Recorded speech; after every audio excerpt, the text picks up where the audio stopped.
जयशंकर की रूस यात्रा से मचा हंगामा। विदेश मंत्री एस जयशंकर की रूस यात्रा के साथ भारत की साल के अंत में 5 दिवसीय कूटनीतिक खींचतान पश्चिमी देशों के गुस्से को आमंत्रित कर रही है। रूसी राष्ट्रपति व्लादिमीर पुतिन ने भारत के प्रति स्नेह का संदेश भेजने के उद्देश्य से एक चतुराईपूर्ण तरीके से जयशंकर का गर्मजोशी से स्वागत किया था, लेकिन पश्चिमी राजधानियों में इस यात्रा पर ध्यान गया।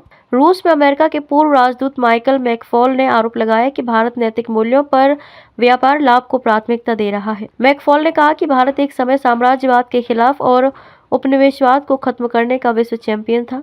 यूक्रेन पर पुनः उपनिवेश स्थापित करने की कोशिश के लिए शाही रूस द्वारा युद्ध और कब्जे का इस्तेमाल करते हुए इस तरह के आलिंगन को देखना दुखद है।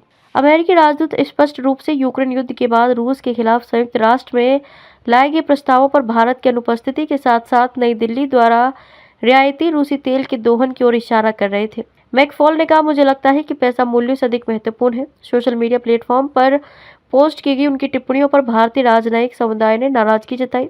अंतर्राष्ट्रीय संबंधों में कथित अमेरिकी पाखंड के लिए मैकफॉल को कोयले के मामले में दोषी ठहराया गया था। पूर्व भारतीय विदेश सचिव कमल सिब्बल भी मैकफॉल के साथ इस मुद्दे में शामिल हो गए और टिप्पणी की, मुझे लगता है कि पैसा मूल्यों से अधिक महत्वपूर्ण है।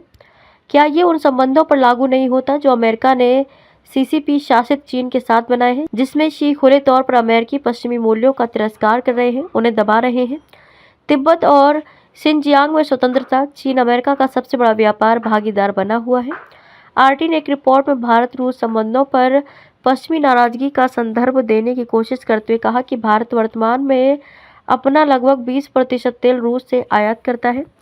एंकारा स्थित तर्क दिया गया कि भारत देश में बढ़ती ऊर्जा मांगों को पूरा करने के लिए रियायती रूसी तेल का उपयोग कर रहा है। इसमें कहा गया है कि भारतीय निर्यात में 40% हिस्सेदारी के साथ रूस अब इराक और सऊदी अरब से आगे भारत का शीर्ष तेल आपूर्ति करता है। पूर्व भारतीय राजनयिक अनिल त्रिगुणायत और योगेश गुप्ता ने भी मैकफॉल के दावों का खंडन किया। गुप्ता ने टिप्पणी की, अमेरिका आदर्शों और मूल्यों के प्रति शून्य विश्वसनीयता रखता है और अक्सर तानाशाहों, सैन्य शासकों और हत्यारों, आतंकवादियों और कम्युनिस्टों का समर्थन करता है। कृपया व्याख्यान देने से पहले अंदर की ओर देखें। भारत संयुक्त राज्य अमेरिका की तरह अपने राष्ट्रीय हितों का पालन कर रहा है। कुछ टिप्पणीकारों ने तर्क दिया है कि भारत अमेरिका और कनाडा द्वारा कथित तौर पर भारतीय अधिकारियों द्वारा सिख कार्यकर्ताओं की हत्या की साजिश की जांच के आलोक में सगाई की शर्तों को निर्धारित करने के पश्चिमी प्रयासों का विरोध करने के लिए अपनी बहुआयामी कूटनीति का दावा कर रहा है।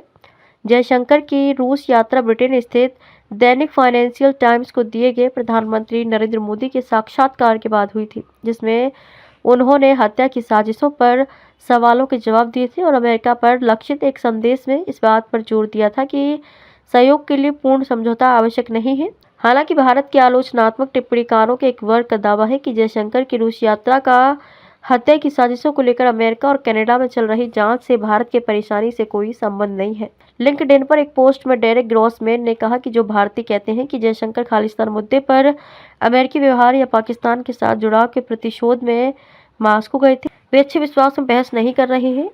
इन घटनाओं से पहले एक मजबूत भारत रूस साझेदारी मौजूद थी और जयशंकर की यात्रा की योजना काफी पहले बनाई गई थी, कोई कनेक्शन नहीं।